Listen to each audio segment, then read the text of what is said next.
Elimden tut, yoksa düşeceğim. Yoksa bir bir yıldızlar düşecek.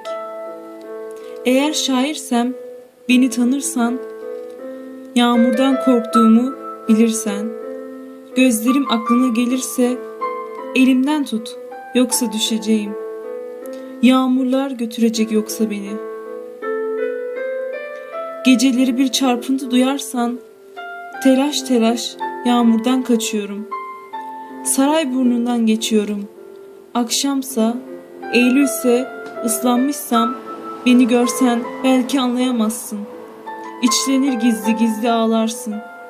Eğer ben yalnızsam, yanılmışsam, elimden tut. Yoksa düşeceğim. Yağmurlar götürecek yoksa beni.